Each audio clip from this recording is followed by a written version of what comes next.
आह्वान किया गया है प्रधानमंत्री की मां को जो गाली देगी उससे लेकर क्या कहेंगे आप? देखिए, विपक्ष का गुंडागर्दी है, इसको मानिए। अक्सर बहुत सारे लोग बोलते हैं, इसी तरह किसी को भी माई बहनी लोग करते रहते हैं। इन लोग का आचरण बहुत गंदा हो गया है। इससे मैं देश का इस बार जनता इन लोग को सबक सिखाएगी, ऐसी सबक सिखाएगी कि फिर इन लोग राजनीति करना भूल जाएगी।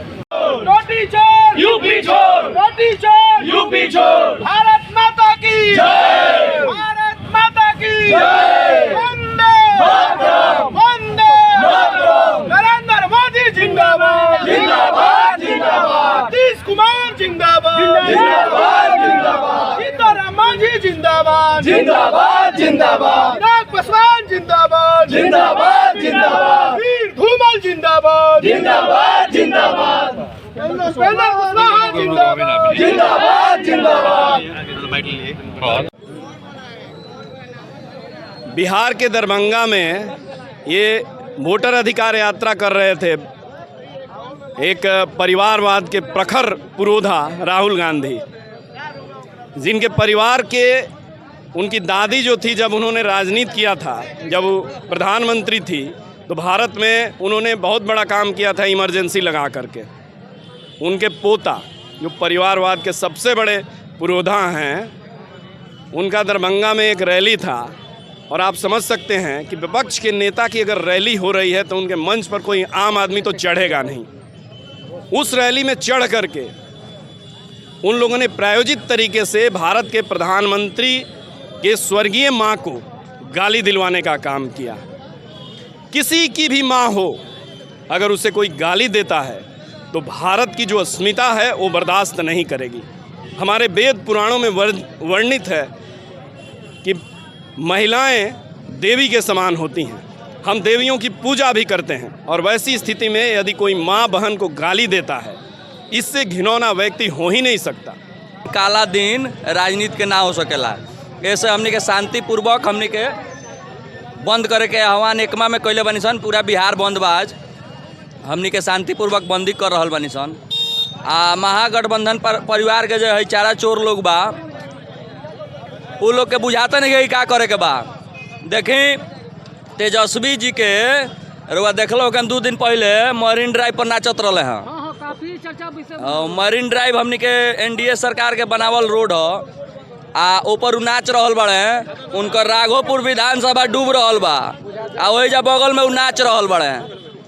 सोच ली कितना दुखद दिन बा। उनकर बिहार के सबसे बड़का चैनल अब बिहार अब तक के भी ऊपर वहाँ के नाचत वीडियो वायरल हो रहल बा। हाँ, तो कहत नहीं कि नाच रहल बड़े, उनकर विधानसभा डूब रहल बा, बाढ़ में डूब गई बा राघोपुर। का जाने 12 बजे रात के का करत तारे रोड पर नाच रहल बड़े। ऐसे दुखद दिन ना हो सकेला, वो भोजपुरी के खराब खराब गाना पर। लालू के बिना सरकार ना बनी, लालू के 2005 के पहले लालू जी के सरकार रहे तो केहू वोटर अधिकार लेके चलल वालों, केहू के वोट देवे के अधिकार ना रहे। दबल कुचल लोग जाओ तो कहे कि और वोट गिर गए जाई, वो स्थिति रहे। स्थिति परिवर्तन भइल। बिहार के मुख्यमंत्री आदरणीय नीतीश कुमार जी वोट के लोग के अधिकार देनी, उहे लोग के खिलाफ ही लोग वोट अधिकार यात्रा निकलने वालों। ऐसे दुखद दिन ना हो सकेला। दुराउदा में भी वोट अधिकार यात्रा पर बीजेपी के अगर स्कॉर्पियो को जात रहे पर बीजेपी के झंडा लागल रहे तो ऊपर लाठी डंडा चलावल पाइप। अरे भाई, उ केहू के पीट सकेला लोग। हमनी के बंदी देख ली कितना शांतिपूर्वक बंदी कर रहल बनी सन। कौनो रोड पर केहू के संगे अत्याचार नहीं के हो रहल। वो हमनी के एला बंदी कर रहल बनी सन कि माई बहन के इज्जत के संगे खिलवाड़ भइल बा। वो देश के प्रधानमंत्री के माई के संगे ऐसा भइल बा, तो हमनी के कौना औकात में बनी सन, हमनी के तो मार देवल जाई। कुछ लोग के कहना बा कि अभी सरकार भी रहुआ लोग के बाबे, और रहुआ लोग चौथी लो तो पर्सनल उनका के अरेस्टिंग करवा के रहुआ लोग देखी जे गाली दिले बा, वो अरेस्ट हो गइल बा। ओकरा के पहले कहल गइल कि वो भाजपा के मंच रहल, घोषित मंच रहल, लेकिन बाद में जब तर पड़ताल भइल तो कांग्रेस के ही मंच रहे। 5 मिनट पहले वजह से राहुल गांधी निकलल बड़े कार्यक्रम सभा कह के अपन, ओकरा बाद वो मंच से उनका के मोदी जी के माई के गाली दहल गइल बा, तो अरेस्ट भइल बड़े। जौन एथी होई ओकर बंदी कर वो लोग का मांग कर रहल बा। इन लोग हमनी के मांग कर रहल बानी सन के जौन माई बहन योजना चला रहल बा लोग, एमे माई बहन के कैसे इज्जत करी लोग? ए योजना से माई बहन के कैसे इज्जत हो जा? माई बहन के गाली देता लोग मन से।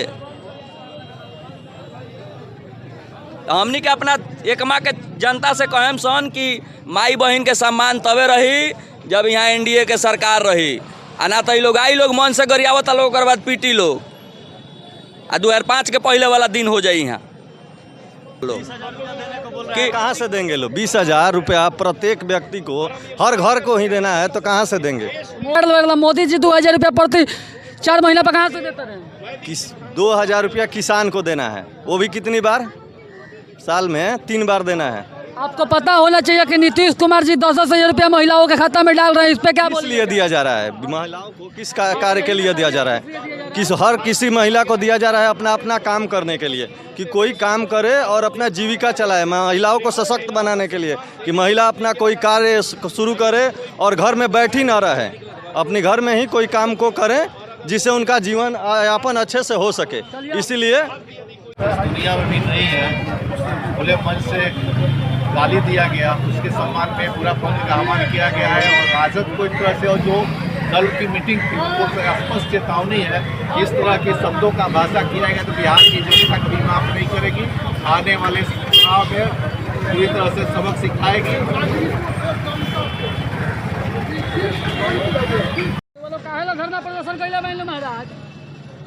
आज हम लोग सबसे दुखद बात है कि हम लोग रोड पर हैं और ये राजनीति करने वाले लोग वोट के लिए न जाने क्या क्या किन स्तरों तक गिर सकते हैं। एक मरी हुई माँ को, प्रधानमंत्री जी के माता जी को अभद्र भाषा बोलकर और हमारे बिहार के धरती पर नहीं सहेगा हिंदुस्तान, माँ के अपमान नहीं सहेगा हिंदुस्तान, माँ का अपमान नहीं सहेगा हिंदुस्तान। चारा चोर बिहार छोड़, चारा चोर बिहार छोड़, रोटी चोर यूपी छोड़, चारा चोर बिहार छोड़। बिहार बंद इससे भइल बा कि देश के यशस्वी प्रधानमंत्री के देश के शाहजादा लोग बा जो सोना के चम्मच लेके पैदा भइल बा, आई लोग कभी लोकतंत्र बचावे के नारा लगावता, कभी संविधान बचावे के नारा लगावता, कभी लोकतंत्र हवे कि परिवार में राजा के बेटा राजा बनी, लोकतंत्र की राजतंत्र हवे। यहाँ बा कि यूपी में मुलायम जी के बाद अखिलेश जी, और बिहार में लालू जी के बाद राबड़ी जी, राबड़ी जी के बाद तेजस्वी जी, दिल्ली में बा कि जवाहरलाल नेहरू जी, इंदिरा जी, राजीव जी या फिर राहुल जी। ये लोकतंत्र हवे। खुद जे बा लोग के राहुल जी के प्रोग्राम रहे दरभंगा में, उनका सार्वजनिक मंच से देश के यशस्वी प्रधानमंत्री जी के माँ के स्वर्गवासी माँ के गाली दिल गई, के बिहार कभी बर्दाश्त ना करी। यही के चलते हमने कहा जी वहाँ बिहार बंद के वहाँ बैठल बनी। कुछ उनकर बाकी बीजेपी का मंच रहे, बीजेपी का मंच ना रहे, सब लोग देखले बा कि केकर मंच रहे, दरभंगा में के गई रहे। ये लोग के बा एक काम की देश के कैसा हूँ जाति से जाति के लड़ा के या कोनो चीज विपक्षी से मिल के देश में अशांति फैला दिया।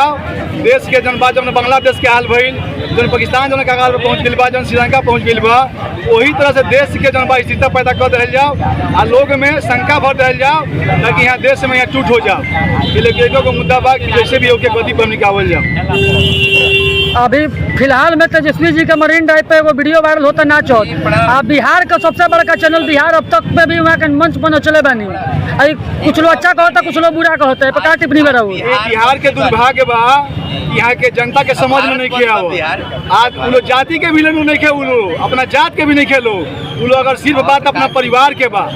आज उनके पिताजी के राजनीति में जब सत्ता में रहे तो बिहार में चरवाहा विद्यालय खोले के सपना देखल गई, और चरवाहा विद्यालय खुलल भी उनके शासनकाल में लाठी तेल पियल रैली भी भई। आई कौना भाव में 9वां से 10वां पास ना कर पौले। अगर इनका शिक्षा से मतलब रही, इनका रोजगार से मतलब रही, आज बिहार के युवा के जातीय उन्माद में ना पैदा करते पहले थे। ये क्या रोजगार दी हैं, क्या करी हैं? ये जान के युवा के भटकावे ला बात कर रहा बड़े, आज जातीय उन्मादी लोग फैलावे के चेष्टा करता। जहिया बिहार के युवा के समझ में आ जाई कि जातिवादी लोग नहीं करत, लोग परिवार बात करता, हमनी के आपस में जाति में उलझा के लोग कुर्सी पावे के चेष्टा करता।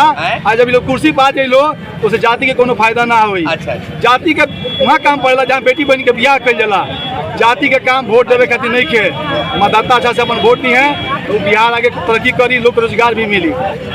अभी दुराउधा में भी वोट अधिकार जो चल रहा लो, अभी बीजेपी के गाड़ी पर झंडा से पाइप से जो उजरका पाइप लौका से मारल गई लो, वो भी बहुत ज्यादा वायरल होता वीडियो। ये चीज तो हमें ध्यान में नहीं खेल हम रहा, लेकिन जो लोग कर रहा बोलो अपने एक में से गई बिहार वोटर बचाओ यात्रा एक से गुजरल, बहुत लोग मन बनैले रहे कि राहुल गांधी जी उतरी हैं या मन से भाषण दी हैं, हमारा से मिली हैं जुली हैं, और उनका गाड़ी एक रफ्तार में 100 के रफ्तार में टाटा बाय बाय बाय करते करते सीधारा पहुंच गई। तो वो लोग मूर्ख लोग जनता के समझाओ कि लोग सोलवा के समझ लेके पैदा भइल भाई लोग आम जनता खातिर नहीं के लोग गरीबी में पैदा नहीं के लोग गरीबी के लोग नहीं के बुझत। आदरणीय प्रधानमंत्री जी गरीबी में पैदा भइल बड़े उनकर माँ